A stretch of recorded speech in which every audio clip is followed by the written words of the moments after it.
ప్రేమ శాశ్వత కాలం ముందును పూర్ణమైనది వచ్చినప్పుడు పూర్ణం కానిది నిరర్థకమగును. పరిశుద్ధులైన యేసుక్రీస్తు ప్రభువా, ఈ నామానికి దక్కలేని స్తుతి స్తోత్రాలు. గడిచిన కాలమంతా మమ్మల్ని కాచి కాపాడి ఈ కృపలో బలపరిచి మరొక పునరుద్ధానాన్ని మాకు ఇచ్చినందుకు వందనాలు. చదవబడిన వాక్యాన్ని బట్టి మీ పాదాల చెంతకు వస్తున్నాను ఆయన. వాక్యంలోని సత్యాన్ని, వాక్యంలోని వెలుగును మేము గ్రహించి నీ ప్రేమలో స్థిరులుగా, నీ కృపలో బలవంతులుగా మేము జీవించడానికి తగిన సహాయం చేయమని, కృప చూపించమని, నడిపించమని ఈ మనవులన్నీ వాక్యమై ఉన్న ప్రభు యేసుక్రీస్తు నామమున అడిగి వేడుకుంటున్నాం పరమ తండ్రి. ఆమేన్. దేవుని బిడ్డలారా,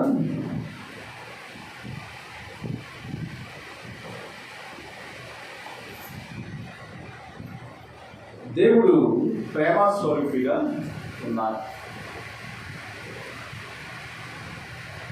దేవుడు మనలను ప్రేమిస్తున్నాడు కాబట్టి పరలోకాన్ని విడిచి పాపులమైన మన కొరకు తన స్వరూపాన్ని తగ్గించుకుని మానవునిగా ఈ లోకానికి వచ్చాడు. దీనుడుగా ఆయన ఈ లోకంలో జీవించాడు. అంత మాత్రమే కాదు కానీ మనను విమోచించడానికి ఆయన రక్తాన్ని చిందించి, దేవుడు లోకాన్ని ఎంత ప్రేమించాడో ఆ శిలువ యాగం ద్వారా ఆయన ఏం చేశాడంటే ఆ ప్రేమను వ్యక్తపరిచాడు. అయితే దేవుని యొక్క ప్రేమలో స్వార్థం లేదు, దేవుని యొక్క ప్రేమకు అంతు లేదు. అలాగే దేవుని యొక్క ప్రేమ శాశ్వతమైనది. ఈ మొత్తం ప్రేమకు ఒక పదాన్ని కనుక మనం పెడితే గ్రీక్లో దీనికి ఒక పదాన్ని నిర్ణయించారు. దేవుని యొక్క ప్రేమకు ప్రమాణం ఏమిటంటే అది అగాపే ప్రేమ. అంటే అంతులేని ప్రేమ, స్వార్థము లేని ప్రేమ, అలాగే మత్సరము లేని ప్రేమ, శాశ్వతమైన ప్రేమ. ఈ ప్రేమ గురించి 116 సార్లు బైబిల్ గ్రంథంలో ప్రభువైన యేసుక్రీస్తు వారు ప్రస్తావించారు. అలాగే 129 సార్లు ఆయన ఏం చేశారంటే ప్రేమ యొక్క నిదర్శనాన్ని వ్యక్తుల జీవితాల్లో ఆయన క్రియారూపంలో చూసినట్లుగా, క్రియారూపంలో ఆయన చేసినట్లుగా మనం గమనించగలం లేఖనాల్లో. అయితే దేవుడు ప్రేమ గురించి ఎందుకు మాట్లాడుతూ ఉన్నాడు? మనం ఒకరినొకరు మనం ఎందుకు ప్రేమించుకోవాలి?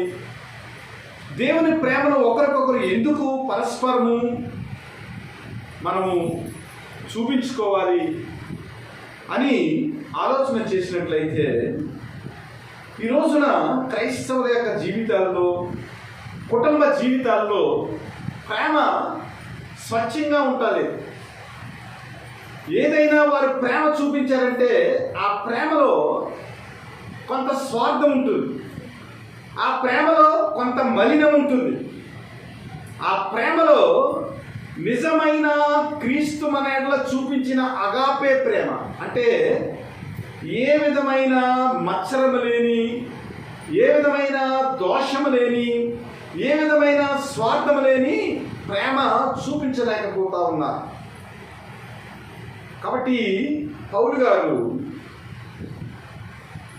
మానవ జీవితం ఏదైతే ఉందో అది క్రీస్తు యొక్క ప్రేమలో పరిపూర్ణం కావాలంటే, పరిపూర్ణమైన వ్యక్తులుగా మనం జీవించాలంటే మనం ఏం చేయాలంటే ఒకరినొకరు మనము ప్రేమ చూపించుకుంటూ దేవుని యొక్క ఆ కృప ఏదైతే ఉందో ఆ కృపను ఇతరులకు చూపించేవారిగా ఉండాలి. అంటే ప్రేమ లేని వారు క్రీస్తు యొక్క ఆ పరిపూర్ణతలో, ఆ క్రీస్తు యొక్క ప్రేమలో వారు పరిపూర్ణులు కాలేరు. ఒకవేళ మనం ప్రేమ చూపించడం లేదనుకోండి, దాని అర్థం ఏమిటంటే ఇంకా క్రీస్తు ప్రేమను నీవు తెలుసుకోలేదని, ఇంకా క్రీస్తును నీవు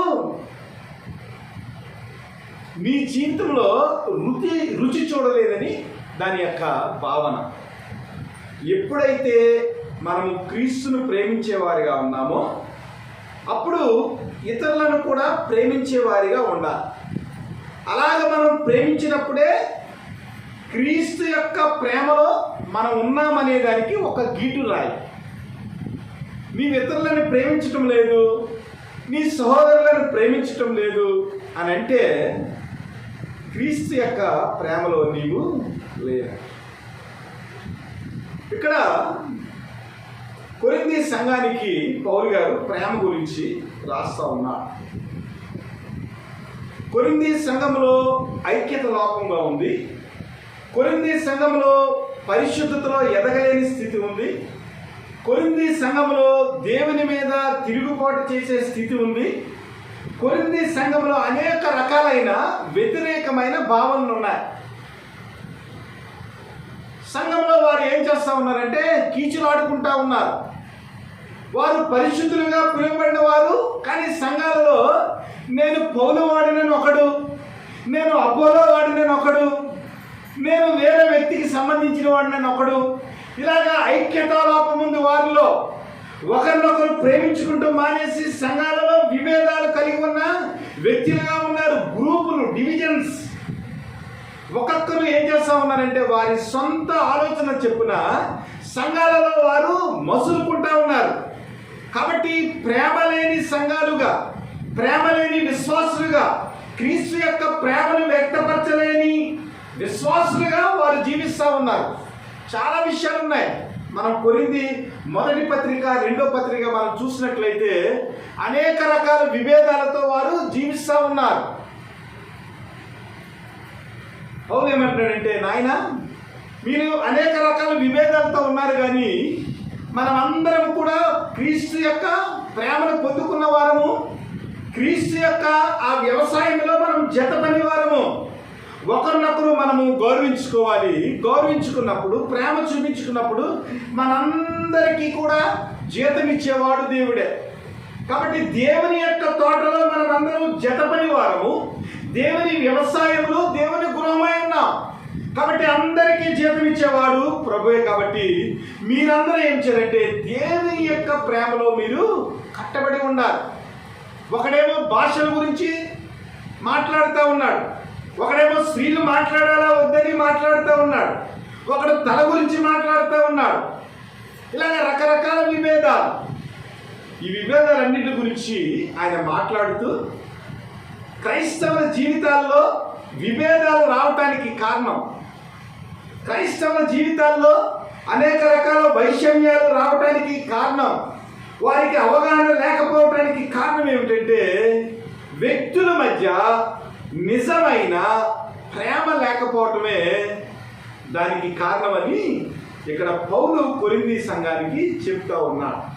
ప్రేమ, నిజమైన ప్రేమ ఏమిటి, ఆ ప్రేమ యొక్క లక్షణం ఏమిటి, ఆ ప్రేమలో దేవుని యొక్క కృపను పొందుకున్నవాడు ఎలాగ జీవిస్తూ ఉంటాడు, వాడి వైఖరి ఎలా ఉంటుంది అనే దాని గురించి పౌలు చాలా స్పష్టంగా మాట్లాడుతూ ఉన్నాడు. మనుషుల భాషలతోనూ దేవదూతల భాషలతోనూ నేను మాట్లాడినను ప్రేమ లేని వాడినైతే మోగడి కంచును గనగలలాడు తాళమై ఉన్నాను. ప్రవచించు కృపావరములు కలిగి మర్మములనియు జ్ఞానమంతై ఎరిగిన వాడనైనను కొండలను పెకిలించగల సంపూర్ణమైన విశ్వాసము గలవాడనైనను ప్రేమ లేని వాడినైతే నేను వ్యర్థుడను. ఈరోజున చాలా మంది భాషల్లో మాట్లాడుతూ ఉన్నారు. ఎలాగ మాట్లాడుతున్నారంట వాళ్ళు? గణ గణ గణ గణ మ్రోగే కంచు తాళాల్లాగా వారు భాషలో మాట్లాడుతూ ఉన్నారు. ఓకే, దేవుడు 12వ అధ్యాయంలో చూసినట్లయితే కృపావరాల గురించి మాట్లాడుతున్నాం. దేవుడు అందరికీ అన్ని కృపావరాలు ఇచ్చాడు. ఒకడికి ప్రవచించే కృపావరం ఇచ్చాడు, ఒకడికి ప్రార్థన చేసే కృపావరం ఇచ్చాడు, ఒకడికి ఇచ్చే కృపావరం ఇచ్చాడు, ఒకడికి స్వస్థత అనే కృపావరం ఇచ్చాడు. ఈ వరాలన్నీ కూడా దేని కొరకు ఇచ్చాడంటే దేవుని యొక్క సంఘము అభివృద్ధి చెందటానికి, సంఘాలలో కార్యాభివృద్ధి చెందటానికి. కానీ వైషమ్యాలకి కారణమవుతున్నాయి. ఎందుకంటే వీరు దేవుని యొక్క ప్రేమను అర్థం చేసుకుని దేవుని కృపావరాలు వారు వాడటం లేదు, కానీ వారి యొక్క స్వార్థం కొరకు, వారి యొక్క అతిశయం కొరకు వారు వాడుతూ ఉన్నారు.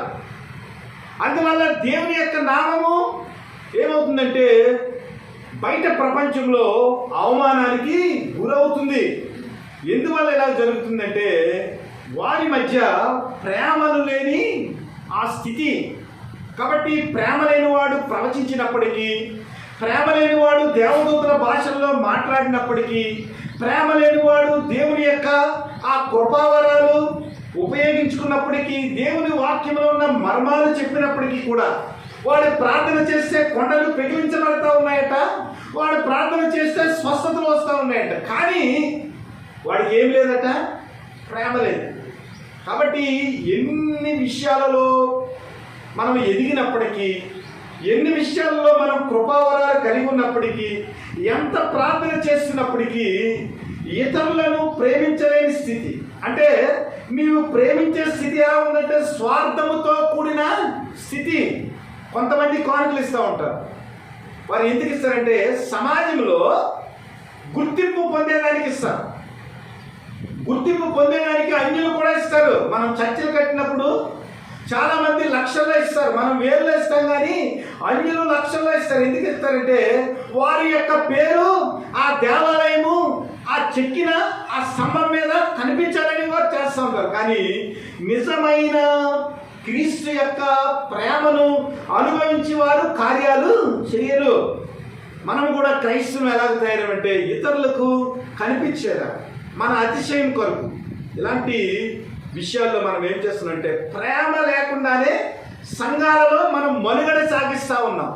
తోటి విశ్వాసుల యొక్క మనకు బాధ్యత లేకుండానే మనం ఏం చేస్తున్నాం, సంఘాలలో మనం మనుగడ సాగిస్తూ ఉన్నాం. మనం పాటలు పాడుతూ ఉన్నాం, కానుకలు ఇస్తూ ఉన్నాం. ఇవన్నీ కృపావరాలు ఏవైతే ఉన్నావో అన్నీ కూడా మనం అనుభవిస్తూ ఉన్నాం. కానీ ఒక్కొక్కసారి ఏమవుతుందంటే దేవుడిచ్చిన ఈ కృపావరాలు ఏమైతే ఉన్నావో అవి దేవుని యొక్క మహిమ కొరకు కాకుండా, నిజమైన దేవుని యొక్క ప్రేమను తెలుసుకోకుండా ఏదో అన్యులు ఇచ్చినట్లుగా. ఎందుకంటే కొరింథీ సంఘాలలో ఎక్కువ అన్యులు ఉన్నారు.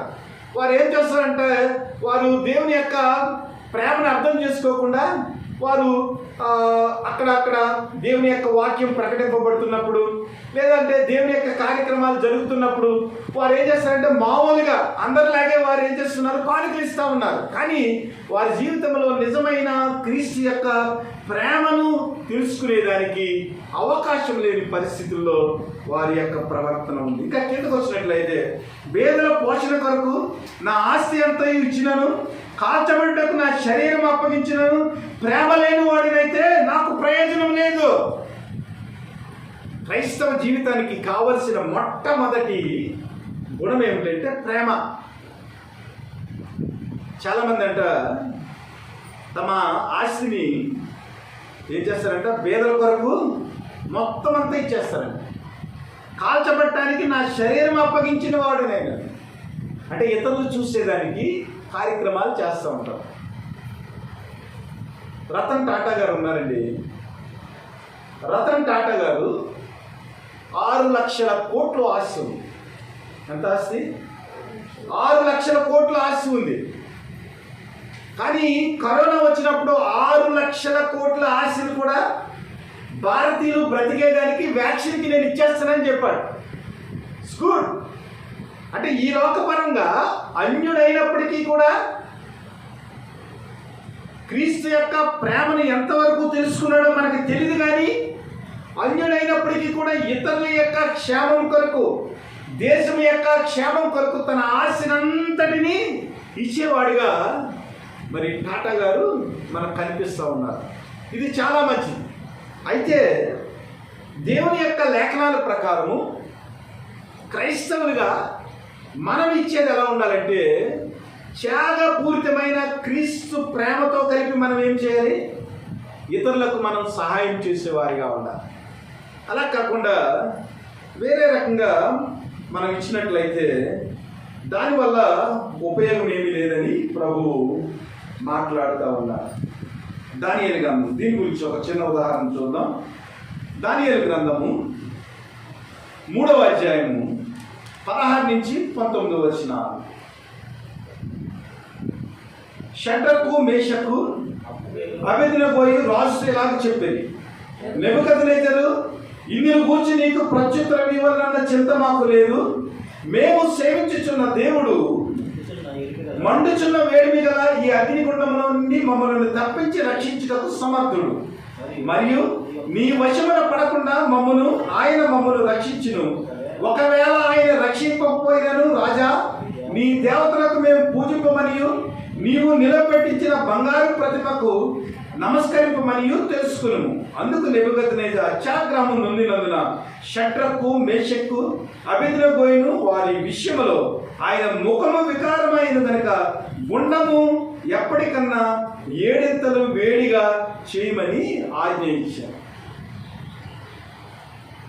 వాక్యాన్ని మనం లోతుగా ధ్యానం చేసినట్లయితే ఇక్కడ షడ్రకు, మేషకు, అబేద్నెగోలు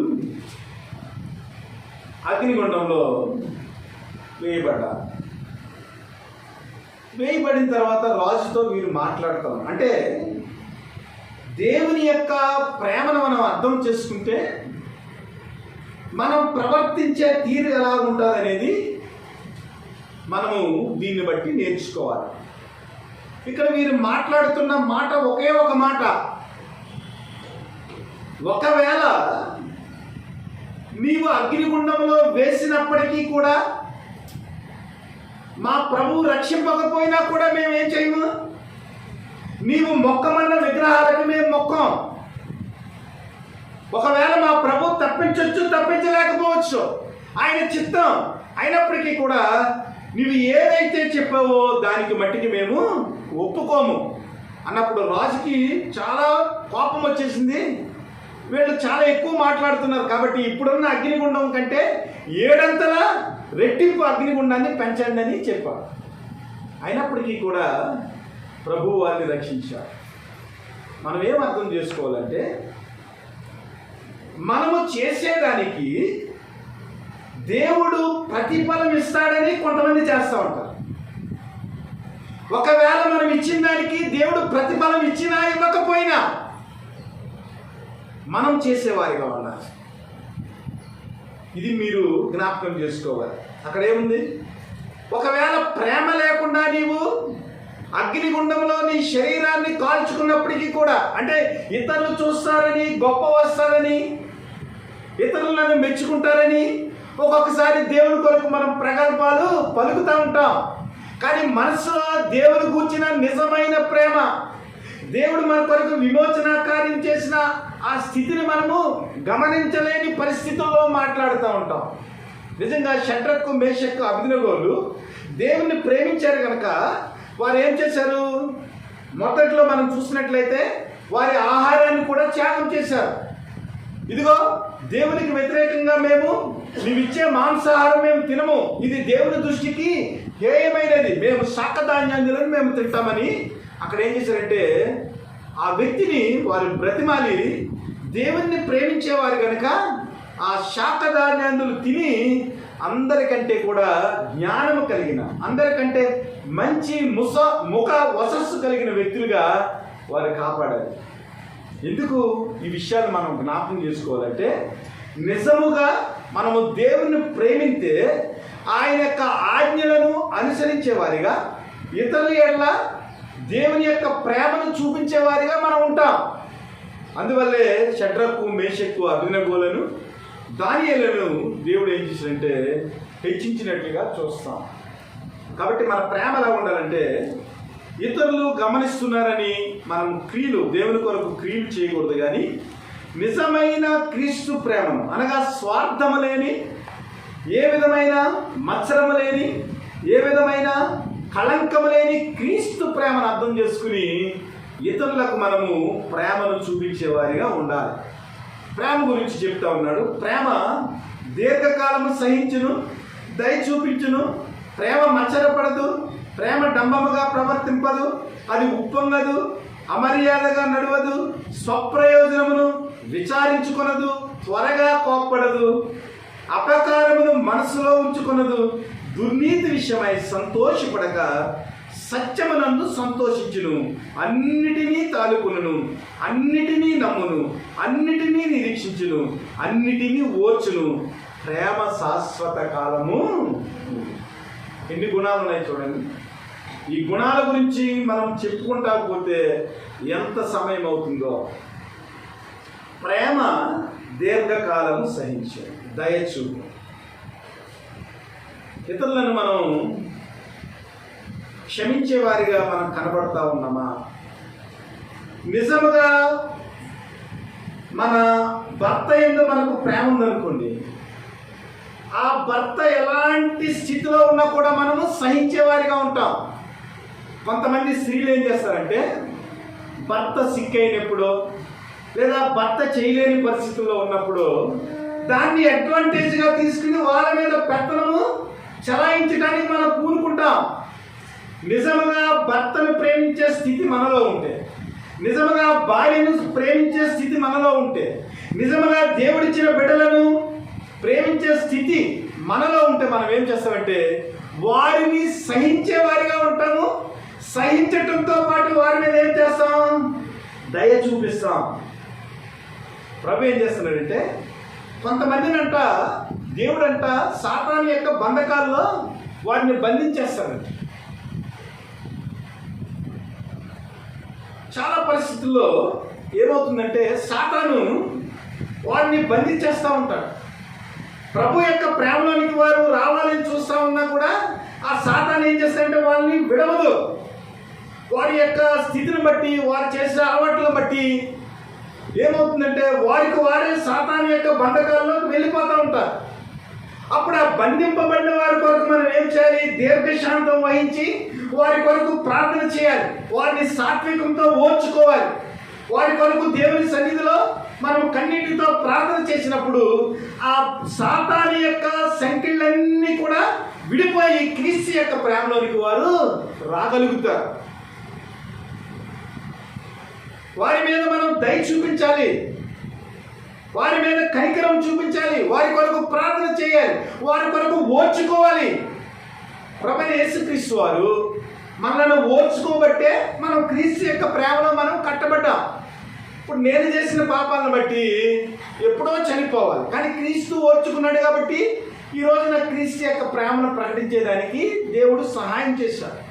అలాగే సాతాను ఏం చేస్తుంటే కొంతమందిని బంధించేసి దేవుని యొక్క ప్రేమలోనికి రాకుండా వాడు చిక్కులు పెడతా ఉంటాడు. కాబట్టి మనం ఏం చేయాలి? వారి కొరకు దీర్ఘశాంతము కలిగి మనము ప్రార్థన చేయాలి, దయ చూపించాలి. నిజంగా ప్రేమ ఉన్న వ్యక్తులుగా ఇక్కడ ఏమన్నంటే దీర్ఘకాలము సహించును. దీర్ఘకాలం అంటే ఎంతకాలం? ఆ వ్యక్తి మారే వరకు, ఆ వ్యక్తి జీవితంలో మార్పు వచ్చే వరకు మనం ఏం చేయాలి?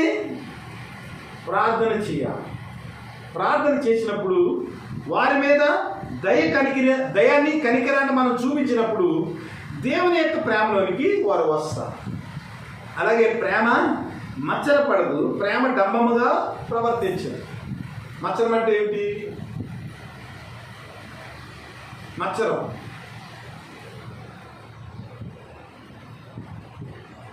మన సంఘంలో ఒక వ్యక్తి బాగా ఉన్నాడు, అయితే ఒక వ్యక్తి ఒక 10 బాక్సులు బంగారం వేసుకుని రోజు చర్చికి వస్తున్నాడు. అయితే ఒక వ్యక్తికి మంచి పరిస్థితులు దేవుడు ఇచ్చాడు. ఆ వ్యక్తిని చూసి మనము అసూయపడము, అది మచ్చరం.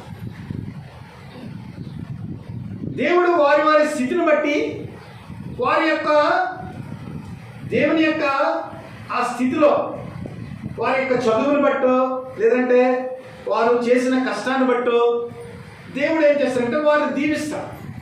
ఆ దీవించినప్పుడు వారికి కలిగిన స్థితిని బట్టి మనం ఏం చేయకూడదు? వారి గురించి అసూయ చెందకూడదు. అంటే ప్రేమ ఏం చేస్తుందంటే వారు బాగున్నప్పుడు వారి కొరకు ఇంకా ప్రార్థన చేస్తుంది. నాయన, నా సంఘంలో ఒక వ్యక్తి అనేక మందికి సహాయం చేసే స్థితిని ఇచ్చావు నువ్వు, కాబట్టి వారిని దీవించని వారి కొరకు ఇంకా ప్రార్థన చేయాలి. అంతేగాని వారికి ఉన్న స్థితిని బట్టి మనం అసూయ పడే విధంగా మన జీవితాలు ఉండకూడదు. ఆ తర్వాత ప్రేమ డంబముగా ప్రవర్తించి, ఒకవేళ దేవుడు మంచి ఆధిక్యత ఇచ్చాడు అనుకోండి, మనం ఏం చేస్తామంటే ఒకసారి డంబంగా, అతిశయంగా, నేను కాబట్టి ఇలాగే చేయగలిగాను, నేను కాబట్టి ఇలాగే చేశాను, దేవుడు నన్నే ప్రేమించాడు అన్నట్టుగా మనం ఏం చేస్తామంటే డంబంగా మాట్లాడతాం. దీనివల్ల ఏమవుతుంది తెలుసా? ఇతరుల ముందు దేవుడు మనకిచ్చిన అవకాశాలను బట్టి, దేవుడు మనకిచ్చిన ఉన్నతిని బట్టి మనం డంబముగా ప్రవర్తించామనుకోండి, ఎదటి వాడి యొక్క మనసు ఏమవుతుందంటే కునుగుదలలోకి వెళ్ళిపోతుంది. ఒక సమానమైన స్థితిలో మనం మాట్లాడమనుకోండి, ఆ వ్యక్తికి మంచి ఆదరణ కలుగుతుంది. అలా కాకుండా ఒక్కొక్కసారి మన డంబాన్ని ప్రదర్శించినప్పుడు ఆ వ్యక్తి యొక్క లేని స్థితిని బట్టి ఆ డంబం ద్వారా ఇంకా వ్యక్తి జీవితంలో కృంగుదల వచ్చేస్తుంది. కాబట్టి క్రైస్తవులుగా మనం నేర్చుకోవాల్సింది ఏంటంటే, ప్రేమలో ఉన్న ఈ గుణాలు ఏమైతే ఉన్నావో ప్రతి గుణాన్ని కూడా మనం చాలా జాగ్రత్తగా ధ్యానం చేసి వాక్యపు వెలుగులో ఆ ప్రేమ నిజమైన స్థితి అర్థం చేసుకుని ఈ లోకంలో ప్రవర్తించేదానికి మనం సాధన చేయాలి.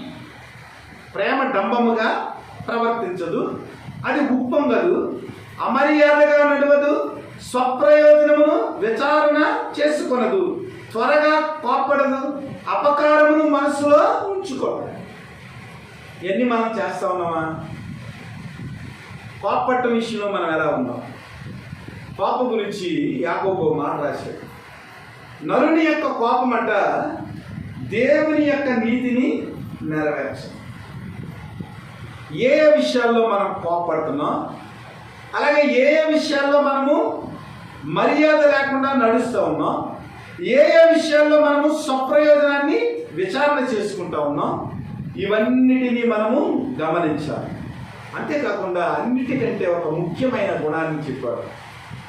ఎప్పుడు కూడానంట మన మనస్సులో అపకారాన్ని మనసులో పెట్టుకోకూడదు. ఒకవేళ ఎవడైనా తెలిసి తెలియక వాడు మనకు అపకారం చేసాడు అనుకోండి, మనం ప్రేమించే వ్యక్తులుగా మనం ఏం చేయాలి? ఆ అపకారాన్ని మనసులో ఉంచుకోకూడదు. ఇప్పుడు మన పిల్లోడు ఉన్నాడండి, తప్పు చేస్తాడండి. తప్పు చేసినప్పుడు వాడు చేసిన తప్పుని పెద్దదిగా కూడా మనం గుర్తుపెట్టుకుంటామా? క్షమిస్తాం కదా.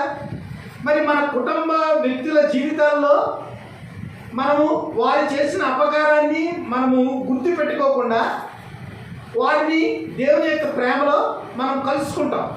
కానీ ఇతరులు మన జీవితంలో చేసిన అపకారాన్ని బట్టి మనం ఎందుకు జ్ఞాపకం పెట్టుకుంటాం? ఒకవేళ ప్రభువే కనుక మన ప్రవర్తనని జ్ఞాపకం చేసుకున్నాడు అనుకోండి, ఎంతకాలం మనం ఈ భూమి మీద జీవిస్తాం? ఆయన ఏమన్నారంటే, ఇదిగో మీ పాపములను ఇక ఎన్నటికీ నేను జ్ఞాపకం చేసుకోను, ఇదిగో మీ పాపాలన్నింటినీ కలిపి సముద్ర అగాధంలో నేను పడవేశాను. ప్రభు మన పాపములను, మన అపకారములను, మన దురితాలను ఆయన జ్ఞాపకం చేసుకోకుండా మనకు కనిపించినంత దూరంగా ఆయన పడవేశాడు. కాబట్టి ప్రభు దగ్గరికి మనం రాగలుగుతున్నాం. అలా కాకుండా ఆయనే కనుక మన పాపాలను కనుక జ్ఞాపకం చేసుకుంటే ఏ వ్యక్తి కూడా దేవుని యొక్క సన్నిధిలో నిలవబడటానికి అర్హత లేదు. కాబట్టి క్రైస్తవులుగా మనం ఏం చేయాలి? ఏ విధమైన అపకారాన్ని మనసులో ఉంచుకోకుండా దేవుని యొక్క ప్రేమలో మనము వారిని సేరదీయాలి. దుర్నీతి విషయమై సంతోషపడక సత్యమందు సంతోషించు. చాలా క్రిటికల్ పాయింట్. ఒకసారి మనం ఏం చేస్తామంటే దేవుని యొక్క సత్యాన్ని మర్చిపోతూ ఉంటాం, దుర్నీతిలో సంతోషించే వారిగా ఉంటాం. అంటే ఈ లోకంలో నిజాయితీగా కాకుండా అక్రమంగా, అంటే నీతి లేకుండా సంపాదించిన దాని విషయంలో మనం ఏం చేస్తాం? సంతోషిస్తాం, సత్యమందు సంతోషించలేని స్థితిలో మనము ఉంటాం. కాబట్టి దుర్నీతి విషయమై సంతోషపడక సత్యమునందు సంతోషించు. దేవుణ్ణి ప్రేమించేవారిగా ఈ లోకంలో మనం ఎలా ఉండాలంటే దేవుని యొక్క సత్యమందు అనగా దేవుని వాక్యం అనగా యేసుక్రీస్తునందు మనం సంతోషించేవారిగా ఉండాలి. కానీ దుర్నీతి విషయంలో మనం సంతోషించడానికి ఏమాత్రం కూడా అవకాశము ఉండకూడదు. ఎందుకంటే కొరింథీయుల జీవితంలో ఇవన్నీ ఉన్నాయి. ప్రేమ లేని పరిస్థితి, మచ్చరపడే పరిస్థితి, కోప్పడే పరిస్థితి, దీర్ఘశాంతం లేని పరిస్థితి, ఉప్పొంగే పరిస్థితి, డంబముగా ప్రవర్తించే పరిస్థితి, నేనంటే నేను ఇలాగా పోటీ ప్రపంచంలో కొట్టుకున్న వ్యక్తులుగా కొరింథీ సంఘం ఉంది. కాబట్టి పౌలు ఏం చేస్తున్నాడంటే ప్రేమ గురించి మాట్లాడుతూ ఉన్నాడు. ప్రేమ అన్నిటినీ తాలుకును, అన్నిటినీ నమ్మును, అన్నిటినీ నిరీక్షించును, అన్నిటినీ వచ్చును, ప్రేమ శాశ్వత కాలం ఉండును. అంటే ఒకరోజు ప్రేమించి ఒకరోజు ప్రేమించకుండా, ఒకరోజు చేరదీసి ఒకరోజు చేరదీయకుండా, ఒకరోజు కోప్పడి ఒకరోజు కోప్పడకుండా, ఇలాగా రకరకాల అస్తవ్యక్తమైన పరిస్థితుల్లో మనుషులు జీవిస్తూ ఉంటారు. కానీ నిజమైన దేవుని ప్రేమను అనుభవించిన వ్యక్తులుగా మనకు ప్రేమ యొక్క లక్షణాలు ఏమైతే ఉన్నావో అన్ని లక్షణాలను కూడా మనం ఏం చేయాలంటే క్రీస్తు కొరకు మనం జీవించేవారిగా ఉండాలి. అలాగ జీవించినప్పుడు ఏమవుతుందంటే నిజమైన పరిపూర్ణతలోనికి మనం వస్తాం. అలా కాకుండా ప్రేమను మన జీవితంలో వ్యక్తపరచలేని స్థితిలో, క్రీస్తు యొక్క ప్రేమను ఇతరులకు చూపించలేని స్థితిలో మనం ఉన్నట్లయితే దేవుడు ప్రవచనలైనను నిరర్ధకమును, భాషలైనను నిలిచిపోవును, జ్ఞానమైనను నిరర్ధకమగును, మనము కొంత మట్టుకు ఎరుగుదుము, కొంత మట్టుకు ప్రవచించుచున్నాము, కానీ పూర్ణమైనది వచ్చినప్పుడు పూర్ణము కానిది నిరర్ధకమవునను. అంటే మనం ఏ విషయాలను బట్టి మనం అతిశయపడుతున్నాం? ఒకవేళ భాషను బట్టి మనం అతిశయపడుతున్నామా? ప్రవచనాలను బట్టి మనం అతిశయపడుతున్నామా? మనకున్న జ్ఞానాన్ని బట్టి మనం అతిశయపడుతున్నామా?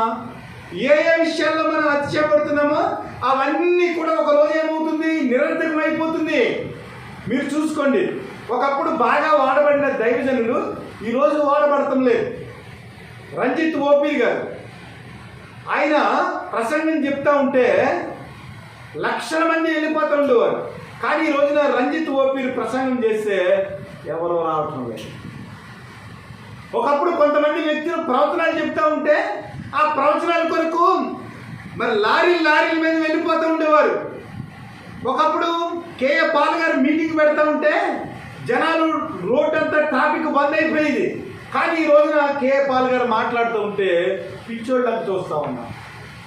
అంటే ఏమవుతుందంటే మనం దేన్నైతే నమ్ముకుని అతిశయపడుతున్నామో, దేవుని యొక్క ప్రేమను విడిచి దేవుడు ప్రేమలో మనం పొందుకున్న విషయాల్లో ఏ విషయాల్లో అయితే మనం అతిశయపడుతున్నామో అవన్నీ కూడా దేవుని యొక్క ప్రేమ లేకపోతే ఏదో ఒక రోజున అది ప్రవచనమైనా కావచ్చు, అది కృపావరమైనా కావచ్చు, అది జ్ఞానమైనా కావచ్చు, అది దేవుడు మనకిచ్చిన ఆశ అయినా కావచ్చు, ఏదైనా కావచ్చు, కానీ ప్రేమ లేని జీవితాలు మనం జీవిస్తూ ఉంటే, క్రీస్తు యొక్క ప్రేమను మనం అర్థం చేసుకోలేకపోతే ఏదో ఒక రోజున ఇవన్నీ కూడా నిరర్థకమైపోతుంది. కానీ కేవలము క్రీస్తు ప్రేమ ఒకటే నిలిచి ఉంటారు. కాబట్టి మనం ప్రేమ చూపించే వారిగా ఉన్నట్లయితే ఆ చూపించిన ప్రేమను బట్టి ఏమవుతుందట, మనము పూర్ణముగా అంటే దేవుని యొక్క ప్రేమలో సంపూర్ణులు కాపాడుతాం. దేవుని యొక్క ప్రేమ వచ్చినప్పుడు ఏమవుతుందంటే ఈ అసంపూర్ణమైనది ఏదైతే ఉన్నామో, అంటే మనకు దేవుడిచ్చిన విషయంలో ఏదైతే మనం అతిశయపడుతున్నామో ఆ అతిశయ విషయంలో క్రీస్తు ప్రేమ వచ్చినప్పుడు దానిలో మనము తగ్గేవారిగా ఉంటాం. అంటే నిజమైన క్రీస్తు ప్రేమను మనం అర్థం చేసుకున్నప్పుడు దానికేమో మనం ఏ విధమైన ప్రాముఖ్యత ఇవ్వకుండా కేవలము క్రీస్తు యొక్క ప్రాముఖ్యతను మనం అర్థం చేసుకున్న వారిగా జీవించగలుగుతాం. అందుకనే పౌలు ఏమంటాడంటే పూర్ణమైనది వచ్చినప్పుడు పూర్ణము కానిది నిరర్థకమవును. నేను పిల్లవాడనై ఉన్నప్పుడు పిల్లవాడివడే మాట్లాడుతుంది, పిల్లవాని వలె తలంచితిని, పిల్లవాని వలె యోచించితిని. ఇప్పుడు పెద్దవాడినై పిల్లవాని చేష్టలు మానివేసింది. ఇప్పుడు అద్దములో చూసినట్లు సూచనగా చూస్తున్నాము, అప్పుడు ముఖాముఖిగా చూతుము. ఇప్పుడు కొంత మట్టిగే ఎరిగి ఉన్నాము, అప్పుడు నేను పూర్తిగా ఎరుగబడిన ప్రకారము పూర్తిగా ఎరుగుదునంటున్నాను. పౌలు యొక్క జీవితాన్ని చూడండి. పౌలు యొక్క మారు మనసు గురించి ఆలోచన చేసినప్పుడు, పౌలు పత్రికలు రాసినప్పుడు పౌలు గురించి ఆలోచన చేసినప్పుడు, మారు మనసు పొందకముందు పౌలు గురించి ఆలోచన చేసినప్పుడు, ఈ 3 పరిస్థితుల్లో కూడా పౌలు యొక్క ఆత్మీయ పరిణితి ఏదైతే ఉందో దాన్ని మనం గమనించగలం. పౌలు గురించి మనం ఆలోచన చేసినప్పుడు పౌలు తీమోతికి రాసిన పత్రికలో మాట్లాడుతూ ఉన్నాడు. ఇదిగో ఒకప్పుడు నేను హింసకుడున్నాను, దోషకుడున్నాను. ఒకప్పుడు దేవుని యొక్క సంఘాన్ని నేను హింసించిన వాడును. కానీ దేవుని యొక్క సంఘాన్ని ఎప్పుడు హింసించాను నేను అంటే, క్రీస్తుని ఎరగక ముందు నేను దేవుని యొక్క సంఘాన్ని హింసించాను. కాబట్టి ఎరుగక చేసిన కనుక నేను క్షమింపబడి తిని, ఇదిగో నేను ప్రధాన పాపినై ఉన్నప్పుడు దేవుడు నన్ను కనికరించాడని అప్పుడు ఎలా మాట్లాడుతున్నాడు? చిన్న పిల్లవాడి వలె మాట్లాడుతూ ఉన్నాడు. అంటే దేవుని ఎరగక ముందు మనము దేవుని యొక్క ప్రేమ విషయంలో ఒకలా ఉండాలి, దేవుని యొక్క ప్రేమను రుచి చూసిన తర్వాత దేవుని విషయంలో ఒకలా ఉండాలి. అనగా మన ఆధ్యాత్మిక జీవితంలో మనం పిల్ల స్థితి నుంచి మనం ఎలాగా పెద్దవాడి స్థితికి వెళ్ళాలి. కొరింథీయుల గురించి మాట్లాడుతూ అంటాడు 3వ అధ్యాయంలో ఒక మాట చూడండి, చాలా వండర్ఫుల్ మాట మాట్లాడతాడు. 3లో 1వ వచనం, సహోదరులారా, ఆత్మ సంబంధమైన మనుషులతో మాట్లాడినట్లు నేను మీతో మాట్లాడలేకపోతుని, శరీర సంబంధులైన మనుషులేనియు క్రీస్తునందు పసిబిడ్డలేనియు మీతో మాట్లాడవలసి వచ్చాను. అప్పట్లో మీకు బలము చాలకపోయినందున పాలతో మిమ్మల్ని పెంచితిని కానీ అన్నముతో మిమ్మల్ని పెంచలేదు. మీరికను శరీర సంబంధులై ఉండటం వలన ఇప్పుడును మీరు బలహీనులై ఉన్నారు కదా. మీలో అసూయయు కలహము ఉండగా మీరు శరీర సంబంధులైన మనుషుల రీతిగా నడుచుకుంటున్నారు కదా. చూసారా ఎంత కఠినంగా మాట్లాడుతున్నాను. నేను మీతో మాట్లాడినప్పుడు ఎలాగ మాట్లాడుతున్నాను? మీరు పసిపిల్లలనే మాట్లాడుతూ ఉన్నాను. ఎందుకంటే మీ మనస్తత్వం మారలేదు, మీలో ఇంకా అసూయ ఉంది, మీలో ఇంకా కలహాలు ఉన్నాయి, మీలో క్రీస్తు యొక్క ప్రేమ లేదు. కాబట్టి మీరు ఎలా ఉన్నారంటే శరీర సంబంధులుగా ఉన్నారు. ఇక్కడ ఒక విషయాన్ని చెప్తున్నాను, ఎవరైతే శరీర సంబంధులుగా ఉంటారో అంటే శరీర సంబంధమైన ఆ ప్రేమను చూపిస్తారో, ఉప్పొంగడం కానీ, దమ్మము కానీ, మచ్చరపడటం కానీ, దేవునిలో ఎదగకపోవడం కానీ, ఇవన్నీ ఏంటనమాట? శారీరక సంబంధమైన ప్రవర్తన. కాబట్టి ఎవడైతే శారీరక సంబంధమైన ప్రవర్తనతో ప్రవర్తిస్తాడో వాడు ఇంకా పిల్లవాడిగానే ఉన్నాడు, వాడు ఇంకా శరీర రీతిలోనే ఉన్నాడు. పిల్లవాడు ఎలా ఉంటాడు? బలహీనుడిగా ఉంటాడు. ఇక్కడ అదే చెప్తా ఉన్నాను. అంటే దేవుని యొక్క ప్రేమలో మనం ఎదగకపోతే మనం ఎలా ఉన్నామన్నమాట? ఇంకా బలహీనులుగానే ఉన్నాం, ఇంకా పిల్లవాడి శాస్త్రంలోనే ఉన్నాం, ఇంకా శరీర సంబంధమైన వ్యక్తులుగానే జీవిస్తూ ఉన్నాం. అందుకనే పౌలు ఏమంటాడంటే, నేను పిల్లవాడినై ఉన్నప్పుడు పిల్లవాడిగా ఉన్నాను, పెద్దవాడైనప్పుడు నేను ఎలా ఉన్నాను? పెద్దవాడిగా ఉన్నాను.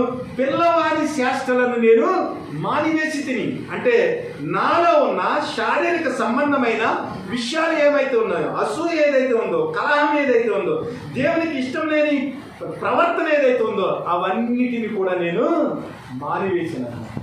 కాబట్టి కొరింథీయుల గురించి ఏం మాట్లాడుతుందంటే, మీతో పెద్దవాళ్ళతో మాట్లాడినట్లు నేను మాట్లాడలేకపోతున్నాను. ఎందుకంటే ఆధ్యాత్మిక స్థితిలో, ఆత్మీయ స్థితిలో మీరు ఎదగలేని ఇంకా ప్రవర్తనలోనే మీరు జీవిస్తూ ఉన్నారని పౌలు చెప్తా ఉన్నాడు. కాబట్టి మన జీవితంలో కూడా మనం ఇంకా పిల్లవారిగానే ఉన్నామా, ఇంకా శరీర రీతిగానే ఉన్నామా? శరీర రీతిగా పిల్లవాడిగా ఉంటే మనం ఎప్పటికీ కూడా బలవంతులు కాలేము, కానీ క్రీస్తులో ఇంకా బలహీనులుగానే మనము జీవిస్తూ ఉంటాం. కాబట్టి క్రీస్తు యొక్క ప్రేమ ఏదైతే ఉందో ఆ ప్రేమను మనం అర్థం చేసుకోవాలి. క్రీస్తు యొక్క మనసు ఏదైతే ఉందో ఆ మనస్సును మనం అర్థం చేసుకోవాలి. మత్తయి శుభవార్త 5వ అధ్యాయం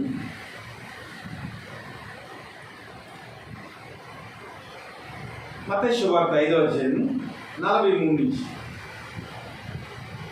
నీ పొరుగువాడిని ప్రేమించి నీ శత్రువును ద్వేషించమని చెప్పబడిన మాట మీరు విన్నారు కదా.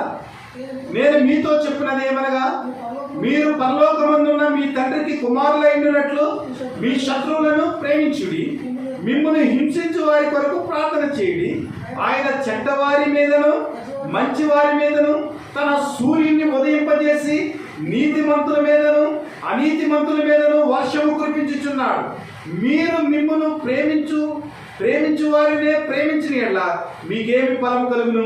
సుంకరులను అలాగే చేయుచున్నారు కదా.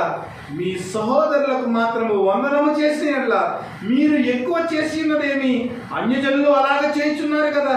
పరలోకమందు ఉన్న మీ తండ్రి పరిపూర్ణుడు గనుక మీరును పరిపూర్ణులుగా ఉండవాలి. దేవుడు ఎంత చక్కగా మాట్లాడుతూ ఉన్నారు. మనం ప్రేమించే వారిని ప్రేమించామనుకోండి, అది బయటోడు కూడా చేస్తారు కదా. కానీ క్రైస్తవుని యొక్క మనస్తత్వం ఎలా ఉండాలంటే, మనల్ని ద్వేషించే వారిని కూడా మనం ప్రేమించేలాగా ఉండాలి. అది అగాపే ప్రేమ. నిన్నటి దినాన్ని ఒక గొప్ప దైవ సేవకుడు చనిపోయాడు. ప్రకాష్ గంటేల 33 సంవత్సరాలు కిడ్నీ వ్యాధితో బాధపడ్డాడు. ఎన్ని సంవత్సరాలు? 33 సంవత్సరాలు. ఏ రోజున కూడా ప్రభువా నా వ్యాధిని తీసేయమని ప్రార్థన చేయలేదు. నాయన నీకు ఇష్టమైతే నడిపించు, లేదంటే నీ దగ్గరికి పిలుచుకో అన్నాడు. గత కొన్ని రోజులుగా చాలా ఇబ్బంది పడ్డాడు. శుక్రవారము సాయంత్రం ఆయన ప్రభు దగ్గరికి వెళ్ళిపోయాడు. ఆయన చదువు ఒక ప్రొఫెసర్, ఆయన ఒక కాలేజ్ ప్రొఫెసర్. ఎన్ని దేశాలలో వాడబడ్డాడో దేవుని యొక్క వాక్యాన్ని వివరించడంలో ఒక గొప్ప మహోన్నతమైన ఇంటలెక్చువల్, అంటే జ్ఞానం కలిగిన వ్యక్తులలో మన ఇండియాలో ఉన్న దేవుని యొక్క వాక్యాన్ని బోధించే వ్యక్తుల్లో 10 మందిని మనం తీసుకున్నట్లయితే అందులో ఒక వ్యక్తి ప్రకాష్ గంటేల. అయినా దేవుని యొక్క ప్రేమ గురించి మాట్లాడుతూ అంటాడు, నీకు కిడ్నీకి వ్యాధి వచ్చింది, దేవుడు కిడ్నీ వ్యాధిని తీసివేశాడు, అప్పుడు నువ్వు నవ్వుతావు, అది బయటడు కూడా నవ్వుతాడు. మనకి క్యాన్సర్ వచ్చింది, క్యాన్సర్ దేవుడు తీసేశాడు, మనం నవ్వుతాం, బయటడు కూడా నవ్వుతాడు. కానీ నిజమైన క్రీస్తు ప్రేమను, నిజమైన క్రీస్తు విమోచనను, నిజమైన క్రీస్తు రక్తమును, త్యాగాన్ని అర్థం చేసుకున్నవాడట ఒకవేళ క్యాన్సర్ వచ్చినా కూడా, ఒకవేళ కిడ్నీలు ఫెయిల్ అయిపోయినా కూడా, ఒకవేళ దేవుడు కాలు తీసేసినా కూడా, ఒకవేళ నోరు తీసేసినా కూడా మనం ఏం చేయాలంటే క్రీస్తు యొక్క ప్రేమ శాశ్వత కాలం పరలోక రాజ్యంలో మన కొరకు ఉంటుంది. కాబట్టి ఎంత బాధ ఉన్నా కూడా మనం ఏం చేయాలంటే నవ్వుతానే ఇతరులకు క్రీస్తు ప్రేమను పంచిపెట్టాలి. అలాగా 33.5 సంవత్సరాలు కిడ్నీతో బాధపడుతూ కూడా, ఆ కిడ్నీ ఇన్ఫెక్షన్తో బాధపడుతూ కూడా ఏ రోజున కూడా ఏడుపు ముఖంతో ఆయన వాక్యాన్ని బోధించలేదు. అనేక దేశాలు తిరిగాడు. ఇది క్రీస్తు ప్రేమ. శారీరక పరంగా ఆయన బలహీనుడు, కానీ క్రీస్తులో బలవంతుడు. కాబట్టి పౌల మాట చెప్పగలిగాడు, నేను ఎప్పుడు బలహీనుడినో అప్పుడే నేను బలవంతుడిను. అపాయాల్లో, ప్రమాదాల్లో, అనేక పరిస్థితుల్లో నేను జీవించాను. దేవుడు నాకు ఒక పుండును ఉంచాడు. అయినప్పటికీ కూడా నా బలహీనత లేదు, ఆయన బలాన్ని పూరించాడు. ఇది క్రీస్తు ప్రేమ. నా కృప నీకు చాలునని చెప్పాడు. కాబట్టి దేవుని యొక్క కృపను అర్థం చేసుకున్న వారంగా, క్రీస్తు యొక్క ప్రేమను అర్థం చేసుకున్న వారంగా ఇతరులాగా, అంటే దేవుని ఎరగని ప్రజలు ఎలాగైతే ప్రేమను చూపిస్తున్నారో అలాగా కాకుండా దేవుని ఎరిగిన ప్రజలుగా మనము ఇతరులకు ప్రేమను చూపించాలి. దేవుడట అందరి మీద సూర్యుని యొక్క కాంతిని ఉదయింపజేస్తున్నాడు. వీడు దేవుడిని నమ్ముకున్నాడు కాబట్టి వీడింటి మీద వెలుగు వచ్చి వాడింటి మీద వెలుగు లేకుండా లేదు. వాడి పంట పండి వీడి పంట పండకుండా లేదు. దేవుడు సమస్త మానవాళి పైన తన ప్రేమను ఆయన సమానంగా చూపిస్తున్నాడు. కాబట్టి దేవుడు ఆ ప్రేమను చూపించిన విధానాన్ని బట్టి ఆయన పరిపూర్ణమైన వ్యక్తిగా కనబడుతున్నాడు. మనము కూడా క్రీస్తు యొక్క కుమారులుగా, తండ్రికి కుమారులుగా మనం కూడా ఏం చేయాలంటే క్రీస్తు ఏదైతే నీతిమంతుల మీద, అనీతిమంతుల మీద, దోషకుల మీద, దేవుని నమ్ముకున్న బిడ్డ సమస్త మానవాళి పైన ఆయన ప్రేమను ఎలాగైతే చూపిస్తున్నాడో మనము కూడా అలాంటి ప్రేమను మనము చూపించేవారిగా ఉండాలి. అప్పుడు తండ్రి ఎలాగైతే పరిపూర్ణుడో మనము కూడా తండ్రి కుమారులుగా, మీ పరలోకపు తండ్రి పరిపూర్ణుడు గనక మీరును పరిపూర్ణులుగా ఉండేది. ఎప్పుడంటే దేవునిలాగా మనము కూడా ఆయన ప్రేమను ఇతరులకు చూపించినప్పుడు ప్రేమ ద్వారా మనము కూడా క్రీస్తు లాంటి పరిపూర్ణతలోనికి మనము వెళ్ళగలం. ఇది మనము అర్థం చేసుకోవాలి. ఇంకా ఎఫెసీయులకు రాసిన పత్రిక 4వ అధ్యాయం. వర్షం అవుతుంది కాబట్టి మీరు బయటికి వెళ్ళే అవకాశం లేదు. 4వ అధ్యాయం 14 నుంచి 19 వచ్చిన 3వ అధ్యాయం 14 నుంచి 19 వచ్చిన.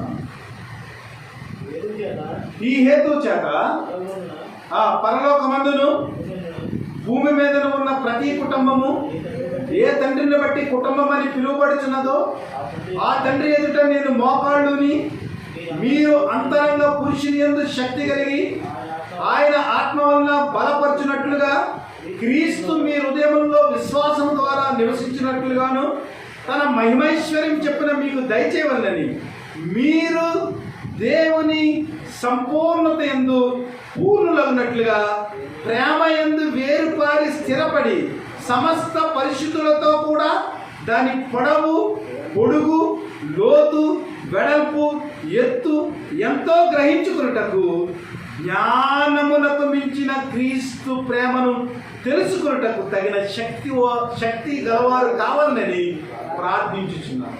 చూసారా, క్రీస్తు యొక్క ఆ సంపూర్ణతలో మీరు కూడా సంపూర్ణులు కావాలని ప్రార్థన చేస్తున్నాడు. అంటే ఈ లోకంలో ఉన్నవారిగా ఉండటానికి, ఈ లోకంలో మంచి స్థితిలో ఉండటానికి ఆయన ప్రార్థన చేయటం లేదు. కానీ దేవుని యొక్క ప్రేమ ఏదైతే ఉందో ఆ ప్రేమ యందు వేరుపారి స్థిరపడి సమస్త పరిశుద్ధులతో కూడా దాని వెడల్పు, పొడుగు, లోతు, ఎత్తు ఎంతో గ్రహించుటకు జ్ఞానమునకు మించిన క్రీస్తు ప్రేమను తెలుసుకోవాలని మీ కొరకు ప్రార్థన చేస్తూ ఉన్నాయి. అంటే ప్రేమకి పొడవు ఉంది, ప్రేమకు వెడల్పు ఉంది, ప్రేమకు లోతు ఉంది, ప్రేమకు ఎత్తు ఉంది. ఇతరులను ప్రేమించడంలో, ఇతరులను సహించడంలో, ఇతరులకు ఇవ్వటంలో మీరు ఇంటికి వెళ్ళి ఈ 8 నెలల్లో ఏమేమి చేశారో మీరు జ్ఞాపకం చేసుకుంటే, ఎవరి ఎడల ఎలాగ ప్రవర్తించారు, ఎలాంటి ప్రేమలో మీరు మీ జీవితంలో కట్టబడ్డారు, దాని గురించి లెక్కలు వేసుకున్నారు అనుకోండి. మీ ప్రేమ యొక్క పొడవెంతో, మీ ప్రేమ యొక్క లోతెంతో, మీ ప్రేమ యొక్క ఎత్తు ఎంతో, ఇవన్నీ కూడా మీకు లెక్కలు వచ్చేస్తాయి. కాబట్టి క్రైస్తవులుగా మనము క్రీస్తు యొక్క ప్రేమలో ఎదిగి సకల పరిశుద్ధులందరితో కూడా క్రీస్తులో మనం పరిపూర్ణులు కావాలి. అంటే క్రీస్తులో మనం పరిపూర్ణులు కావాలంటే మనం ఏం చేయాలి? ప్రేమలో ఎదగాలి, ప్రేమలో స్థిరపడాలి. చాలా చక్కగా దీని గురించి మనం అర్థం చేసుకోవచ్చు. ఎంతమంది మనం ప్రేమలో స్థిరపడ్డాం? మన ప్రేమ ఎలా ఉంటుంది? ప్రేమ గురించి పాట ఉంది కదా, తల్లిదండ్రుల ప్రేమ కలలా కరిగిపోవును, భార్యాభర్తల ప్రేమ పువ్వులా వికసించి వాడిపోవును. పువ్వు అందంగా ఉందనుకోండి, భర్తకు ప్రేమ కలుగుతుంది. పువ్వు వాడిపోతే ప్రేమ కూడా వాడిపోదు. తల్లిదండ్రుల ప్రేమ, పిల్లలు మంచిగా ఉంటే చక్కగా ఉంటుంది. కానీ పిల్లలు చెడ్డగా లేరనుకోండి, ఒక్కొక్కసారి విసిగించారనుకోండి, పిల్లలు తారతీసేస్తాం, మాటలతో వారిని హింసిస్తూ ఉంటాం. ఇలాగా మనుషుల యొక్క ప్రేమ అంతా కూడా unconditional. The love of mother some times unconditional, some times conditional, కానీ ఆల్వేజ్ అన్కండిషనల్. ఏంటి? దేవుని యొక్క ప్రేమ. ఒక్కొక్కసారి భార్యాభర్తల ప్రేమ అన్కండిషనల్, ఒక్కోసారి కండిషనల్. కానీ అన్ని సమయాలలో దేవుని యొక్క ప్రేమ అన్కండిషనల్. కాబట్టి శాశ్వత కాలం ఉండును దేవుని యొక్క ప్రేమ. అందుకనే ఇర్మియాలో చెప్తాను, నేను శాశ్వతమైన ప్రేమతో మిమ్మల్ని ప్రేమించుచున్నాను. అంటే మన తల్లి ఒకసారి ప్రేమిస్తాను, ఒకసారి ప్రేమించదు. మన భర్త ఒకసారి ప్రేమిస్తాడు, ఒకసారి ప్రేమించదు. మన భార్య ఒకసారి ప్రేమిస్తుంది, ఒకసారి ప్రేమించదు. మన పిల్లలు ఒకసారి ప్రేమిస్తారు, ఒకసారి ప్రేమించరు. కానీ ప్రేమ ఎలా ఉండాలి? శాశ్వత కాలం ఉండాలి. కాబట్టి శాశ్వత కాలం ఉండే శాశ్వత కాలం దేవుడు ఏమన్నాడంటే, శాశ్వతమైన ప్రేమతో నిన్ను ప్రేమించుచున్నాను, విడువక ప్రేమించుచున్నాను.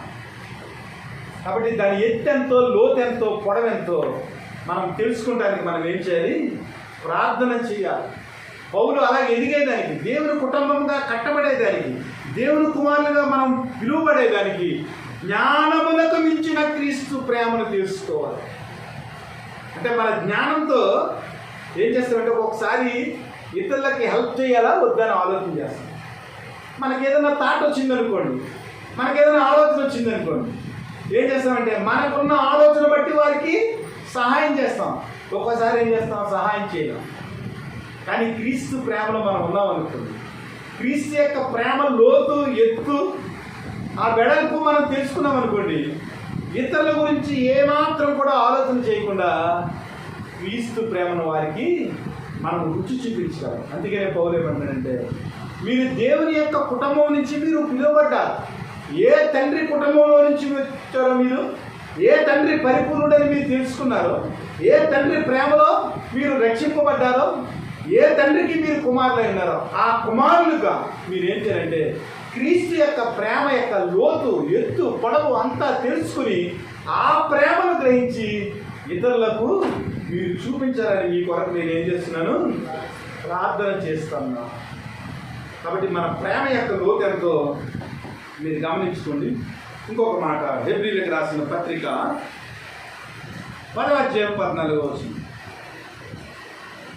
మొత్తం బైబిల్ అంతా ప్రేమే. ప్రతి వాక్యంలో కూడా దేవుని యొక్క ప్రేమ. 10:14. ఒక అర్పణ చేత ఈయన పరిశుద్ధపరచబడి వారిని సదాకాలమునకు సంపూర్ణులుగా చేసి ఉన్నారు. యేసుప్రభు ఒకే ఒక అర్పణ అండి. మన కొరకు తన ప్రాణాన్ని ఆయన ఇచ్చేశాడు. ఆయన ప్రాణాన్ని ఇవ్వటం ద్వారా అసంపూర్ణమైన మన జీవితము సంపూర్ణముగా చేయబడింది. ఇది చాలా జాగ్రత్తగా మీరు అర్థం చేసుకోవాలి. క్రీస్తు ఒకే ఒక అర్పణ చేత, అంటే తన్ను తాను మన కొరకు అర్పించుకొనటం ద్వారా మనలను సంపూర్ణులుగా చేశాడు. అంటే మన కొరకు బలవటం ద్వారా ఆయన ఏం చేశాడు? మనలను సంపూర్ణులుగా చేశాడు. మరి దేవుని కుమారులుగా ఇతరుల యొక్క సంపూర్ణత కొరకు, ఇతరులు దేవుని యొక్క సంపూర్ణతలో రావటం కొరకు మనమేమి అర్పణ చేస్తూ ఉన్నాం? ఆయన తన ప్రాణాన్ని అర్పించాడు. ఇక్కడ ఏమని ఉంటుందంటే, యోహాను రాసిన మొదటి పత్రికలో, నీ సహోదరుని కొరకు నీవు ప్రాణము పెట్ట బద్దుడు అయినావు. దీనివల్ల క్రీస్తు ప్రేమ ఏమిటో అర్థమవుతుంది. క్రీస్తు మన కొరకు ఒకే ఒక అర్పణ అండి. మనలో ఉన్న పరిపక్వత లేని స్థితి ఏదైతే ఉందో దాన్ని అంతటినీ తీసేసి ఆయన మనల్ని సంపూర్ణులుగా చేశారు. మరి దేవుని కొరకు మనం ఏమి అర్పిస్తున్నామో, దేవుని కొరకు మనం ఏదేమి త్యాగాలు చేస్తూ ఉన్నామో మీరే జ్ఞాపకం చేసుకున్నాం. ఇతరుల యొక్క మేలు కొరకు, ఇతరులను క్రీస్తులో సంపూర్ణులుగా చేసేదానికి క్రీస్తు యొక్క ప్రేమలో ఎంతవరకు మనము అర్పణ చేస్తున్నామో జ్ఞాపకం చేసుకున్నాము. యోహాను రాసిన మొదటి పత్రిక 4వ అధ్యాయము,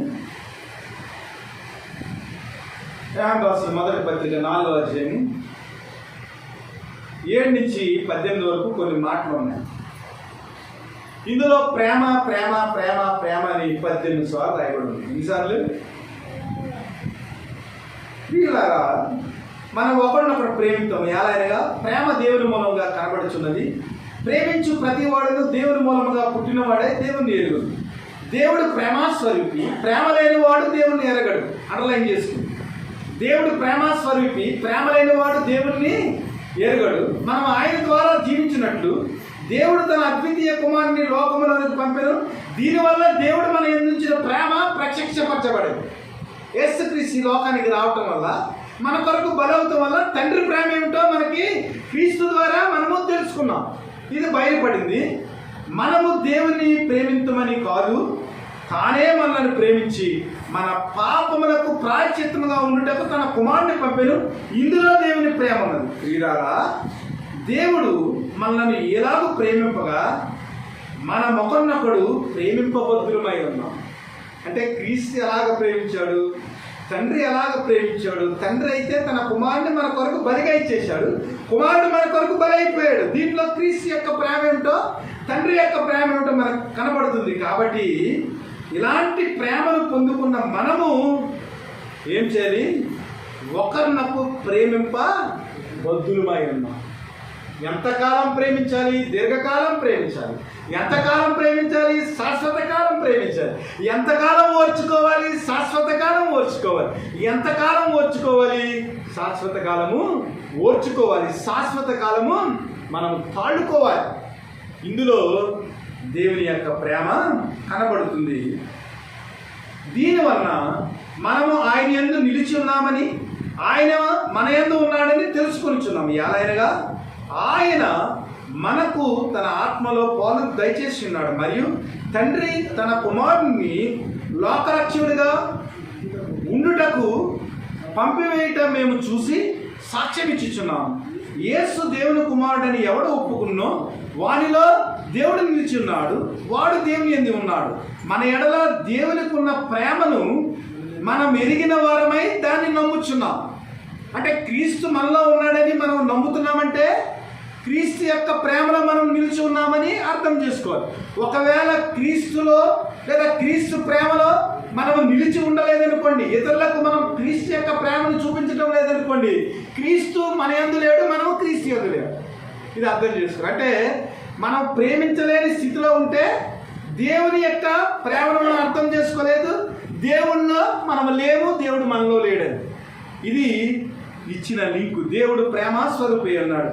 ప్రేమ యందు నిలిచిండువాడు దేవుని యందు నిలిచి ఉన్నాడు, దేవుడు వాని యందు నిలిచి ఉన్నాడు. తీర్పు దినమందు మనకు ధైర్యం కలిగినట్లు దీనివల్ల ప్రేమ మనలో పరిపూర్ణము చేయబడి ఉన్నది. ఎలాగనగా ఆయన ఎట్టివాడై ఉన్నాడో మనము కూడా ఈ లోకములో అట్టివారమై ఉన్నాము. అండర్లైన్. ఆయన సంపూర్ణుడై ఉన్నాడు కనుక మనం కూడా సంపూర్ణులుగా ఉండాలి. ఆయన త్యాగం చేశాడు కనుక మనం కూడా త్యాగం చేయాలి. ఆయన మనలను రక్తము ఇచ్చేంతగా మనల్ని ప్రేమించాడు కాబట్టి మన సహోదరుల కొరకు మనము కూడా ప్రాణము పెట్ట బద్ధులమై ఉన్నాం. దీని వలన క్రీస్తు ప్రేమ మనలను సంపూర్ణులుగా చేస్తుంది. ఈ ప్రేమ లేనప్పుడు మనము సంపూర్ణము కాము. దేవుని యొక్క ప్రేమలో మనము నిలిచి ఉండలేదు. ఎలాగనగా ఆయన ఎట్టివాడై ఉన్నాడు, మనము కూడా ఈ లోకంలో అట్టివారమై ఉన్నాము. ఇది జ్ఞాపకం చేసుకుంది. అనగా క్రీస్తు ఎలాగైతే ప్రేమించాడో అట్టి రీతిగా మనము కూడా ఇతరులను ప్రేమించేవారు ఉండాలి. దీనివల్ల ఏంటంటే ఈ ప్రేమ యొక్క పరిపూర్ణత ఎప్పుడు తెలుస్తుందంటే తీర్పు దినమందు మనకు ధైర్యం కలిగినట్లు దీనివల్ల ప్రేమ మనలో పరిపూర్ణము చేయబడుతుంది. అంటే తీర్పు దినాన్న ప్రభువైన దేవుడు మనకు బహుమతులు ఇచ్చేటప్పుడు మనం ఏ కార్యాలు చేసామో, ఎంత ప్రేమ చూపించామో, ఎంత త్యాగం చేశామో, ఎంత అర్పణ అర్పించామో ఇవన్నీ కూడా దేవుని యొక్క లిస్టులోకి వచ్చేస్తాయి. దాన్ని బట్టి వారి వారి క్రియలు చెప్పున వారికి సిద్ధపరిచిన జీతము దేవుడు ఇచ్చేవాడిగా ఉన్నాడు. కాబట్టి అక్కడ లెక్కలు తీర్పు దినమంది ఏమవుతుందంట, లెక్కలు వస్తాయంట. లెక్కలు వచ్చినప్పుడు ప్రేమ మనలో పరిపూర్ణం చేయబడి ఉంటే గనక అక్కడ బహుమతి తీసుకునే వారిగా ఉంటాం. ప్రేమలో భయం ఉండదు. అంతేకాదు పరిపూర్ణ ప్రేమ భయమును వెలగొట్టును, భయము దండనతో కూడినది కాదు. భయపడేవాడు ప్రేమ యందు పరిపూర్ణము చేయబడినవాడు. ప్రేమించడానికి కూడా భయం కదా. శారీరక పరమైన ప్రేమలో పడటానికి యువకులకు యువతులకు భయం ఉండదు, కానీ దేవుని ప్రేమను చూపించేదానికి భయం. మన జేబులో ఉన్న 10 రూపాయలు ఎవరికైనా ఇవ్వాలంటే భయం. మనకు అయిపోతుందేమో, తర్వాత మనకి ఏమవుతుందేమో అని భయం. కానీ మన స్వార్థం కొరకైతే మనం ఏం చేస్తాం? ఎంతైనా ఖర్చు పెడతాం. కానీ దేవుని యొక్క బిడ్డల యొక్క అవసరాలు తీర్చేదానికి, దేవుని పరిచర్య యొక్క అవసరాలు తీర్చేదానికి మనం ఏం చేస్తామంటే ప్రేమను చూపించాలి. అప్పుడు భయమే చేస్తుంది. అయ్యి బాబాయ్ నా దగ్గర ఉన్నది ఇచ్చేస్తే ఏమైపోతుందో. కానీ దేవుడు ఏమన్నాడంటే భయపడేవాడంట ప్రేమ యందు ఎప్పటికీ కూడా పరిపూర్ణము కాలేదు. అంటే దేవుని యొక్క ప్రేమను చూపించలేని వాడు క్రీస్తులో ఎప్పటికీ కూడా పరిపూర్ణుడు కాలేడు. మీరు ప్రేమ లేని వారైతే మీరు క్రీస్తుని కలిగి లేరంటే సింపుల్. మీరు ప్రేమ కలిగి ఉంటే క్రీస్తుని కలిగి ఉన్నవాడు. కాబట్టి భయపడేవాడు ప్రేమ యందు పరిపూర్ణము చేయబడినవాడు కాదు. అయిపోయింది ప్రసంగము. యోధా పత్రిక 19 నుంచి 21. యోధా పత్రిక ఒకే ఒక అధ్యాయం ఉంటుంది. 19 నుంచి 21 వచ్చిన 19. అట్టి వారి ప్రకృతి సంబంధులను ఆత్మ లేని వారైండి వేదములు కలగజేయుచున్నారు. ప్రియులారా, మీరు విశ్వసించు అతి పరిశుద్ధమైన దాని మీద మిమ్మును మీరు కట్టుకొనుచు పరిశుద్ధాత్మలో ప్రార్థన చేయొచ్చు నిత్య జీవార్థమైన మన ప్రభువు యేసుక్రీస్తు కనికరం కొరకు కనిపెట్టుచు, అండర్లైన్, దేవుని ప్రేమలో నిలిచినట్లు కాచుకుని ఉండుడి. చాలా గట్టి మాట. మొత్తం వాక్యం అంతే. దేవుని ప్రేమలో నిలిచినట్లు కాచుకుని ఉండాలి. ప్రతిరోజు కూడా మనము ఆలోచన చేయాలి. ఇదిగో నేను దేనినైతే విశ్వసించానో, దేని మీదైతే నేను నా జీవితాన్ని కట్టుకుంటున్నానో, దేని కొరకైతే నేను ప్రార్థన చేస్తున్నానో, ఆ ప్రార్థన ద్వారా నిత్య జీవార్థమైన మన ప్రభువు యేసుక్రీస్తు కనికరం కొరకు కనిపెట్టుచు. ఇదిగో ప్రభు నాకు ఆయన నిత్య జీవం ఇచ్చేవాడిగా ఉన్నాడు. నేను చూపించిన ప్రేమను మరుచుటకు ఆయన అన్యాయస్తుడు కాదు. దేవుని లేఖనాల్లో ఉంది. మనం దేవుని యొక్క ప్రేమను ఇతరులకు చూపించగలిగితే, ఆయన మన యొక్క ప్రేమను మనం చూపించిన ప్రేమను మర్చిపోవడానికి ఆయన అన్యాయస్తుడు కాదు. కాబట్టి ఆయన మర్చిపోకుండా ఆయన ఏం చేస్తారంటే నిత్య జీవార్థమైన ఫలాన్ని మనకు పరలోకంలో ఆయన దయచేసే దేవుడుగా ఉన్నాడు. మన ప్రేమను మర్చిపోయే దేవుడు కాదు. కాబట్టి మనం ఏం చేయాలంటే ఆ నిత్య జీవార్థమైన ప్రభువిచ్చే ఆ ఫలము కొరకు, ఆ కనికరం కొరకు మనం కనిపెట్టచ్చు. నిరీక్షణతో ప్రార్థన చేస్తూ దేవుని యొక్క ప్రేమను ఈ లోకంలో చూపిస్తే ఏం చేయాలట? ఆ ప్రేమలో నిలిచినట్టు. చాలామంది ప్రేమలో కొంతకాలం నిలుస్తారండి, కొంతకాలం నిలువలేరు. అననయ్య సపేరాలు దేవుని కొరకు ఎంతైనా చేయాలనుకున్నారు. కానీ పొలాన్ని అమ్మేసిన తర్వాత వచ్చిన డబ్బును చూసేటప్పటికి వారికి దేవుని ప్రేమ జ్ఞాపకం రాలేదు. కలువరిగిల్లో యేసుక్రీస్తు కార్చిన రక్తం జ్ఞాపకం రాలేదు. కీర్తనకారుడు అంటాడు, ఒకడు తన ప్రాణము కొరకు ఎంత ఇస్తే అది దేవునికి సరిపోతుంది. తన ప్రాణానికి, దేవుడిచ్చిన ఆ రక్తానికి, కలువరిగిల్లో మనకు నిత్య జీవాన్ని ఇచ్చేదానికి, మన పాపముల కొరకు ఆయన చెల్లించిన రుణం ఏదైతే ఉందో ఆ రుణము కొరకు నువ్వు ఎంత ఇస్తే ఆయన రుణాన్ని మనం తీర్చగలం. ఎప్పటికీ అది అట్లుండవలసిందే అన్నాడు. అంటే మన పాప భారానికి కలువరిగిల్లో ప్రభువైన యేసుక్రీస్తు వారు చెల్లించిన రుణం ఏదైతే ఉందో అది ఎప్పటికీ కూడా మనము చెల్లించలేనిది. ఆయన ఇచ్చిన నిత్య జీవానికి మనము ఒకవేళ వెలకడితే ఎప్పటికీ కూడా అది చెల్లించలేనిది. కాబట్టి దేవుని యొక్క ప్రేమను మనం ఏం చేయాలి? నిలిచినట్లు. అననయ సపేరాలు మరి భూమి అమ్మే వరకు దేవుని ప్రేమ గురించి వాళ్ళకి అర్థమైంది. కానీ డబ్బులు వచ్చిన తర్వాత దేవునికి ఇచ్చేదానికి ఏం చేశారంటే దేవుని ప్రేమలో వారు నిలిచినేదానికి సాతాను ఏం చేసిందంటే పవిత్రాత్మను మోసగించే ఆత్మను వాడికి దయచేసింది. దానివల్ల భార్య భర్తలు ఇద్దరు కూడా ప్రభు అంటున్నాడు, అంతము వరకు సహించిన వాడు నిత్య జీవాన్ని పొందుతాడు. అంతము వరకు సహించిన వాడు రక్షింపబడును. క్రీస్తు యొక్క ప్రేమలో అంతం వరకు మనం ఏం చేయాలి? నిలిచి ఉండాలి. పడిపోకుండా ఎవడు ఏ స్థితిలో పిలువబడ్డాడో, ఏ స్థితిలో కనికరింపబడ్డాడో, ఏ స్థితిలో రక్షింపబడ్డాడో, ఏ స్థితిలో దేవుని యొక్క కృపను అనుభవిస్తున్నాడో ఆ స్థితిలో మనం పడిపోకుండా నిలిచినట్లు మనం ఏం చేయాలి? కాచుకుని ఉండాలి. ఎందుకంటే ఈ లోకంలో సాతాను ఏం చేస్తుందంటే దేవుని యొక్క ప్రేమలో మనం నిలబడకుండా ఎవరిని మృంగుదని వాడు అటు ఇటు తిరుగుతూ ఉంటాడు. మనం పడిపోయే స్థితిలో వాడు ఏం చేస్తాడంటే పన్నాగాలు పన్నుతూ ఉంటాడు, అనేక ఎర్రలు వేస్తూ ఉంటాడు. కాబట్టి మనం ఏం చేయాలంటే ఆ క్రీస్తు యొక్క ప్రేమలో నిలిచినట్లు మనం ఏం చేయాలంటే కాచుకుని ఉండాలి. క్రీస్తు ప్రేమ నుంచి, క్రీస్తు త్యాగము నుంచి, క్రీస్తు యొక్క కనికరము నుంచి, క్రీస్తు యొక్క అర్పణ నుంచి, క్రీస్తు చూపించే ఆ మహోన్నతమైన స్థితి నుంచి మనం పడిపోకుండా ఏం చేయాలంట? కాచుకుని ఉండాలి.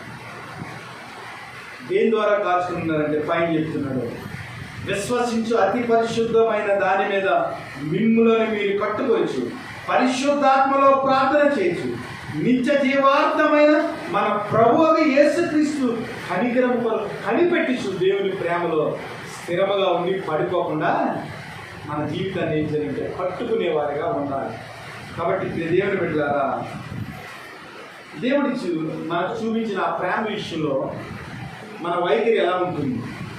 దేవుని కొరకు మనం ఏమి అర్పించగలుగుతున్నాం? ఒకవేళ ఏదైనా అర్పిస్తే స్వార్థంతో అర్పిస్తున్నామా? ఇతరుల విషయాల్లో మనం డంబంగా మనం ప్రవర్తిస్తున్నామా? మన యొక్క ప్రేమ స్థితి క్రీస్తు మనపై చూపిన ఆ స్థితిలాగే ఉందా? లేదంటే ఈ లోకపరమైన వ్యక్తులు చూపించే ప్రేమను మనము చూపించగలుగుతున్నామా? దేవుని యొక్క ప్రేమ అయితే స్వార్థం లేని ప్రేమ, ఇతరుల మేలు కొరకు త్యాగం చేసిన ప్రేమ, ఇతరుల యొక్క మరి నిత్య జీవం కొరకు బలైన ప్రేమ. కాబట్టి అలాంటి అగాపే ప్రేమ, అన్కండిషనల్ లవ్, కండిషన్ లేని ప్రేమ దేవుడు చూపించాడు. కాబట్టి అట్టి ప్రేమలో మనం నిలిచి ఉండి కాచుకుని దేవుని యొక్క కృపలో మనం ఏం చేయాలంటే ముందుకు కొనసాగే వారిగా ఉండాలని మిమ్మల్ని దీవిస్తూ ఈ మాటలు ముగిస్తున్నాను. దేవుడు తన ప్రేమలో మనల్ని కాచి దాచి కాపాడుగాక. ఆమేన్. హల్లెలూయా.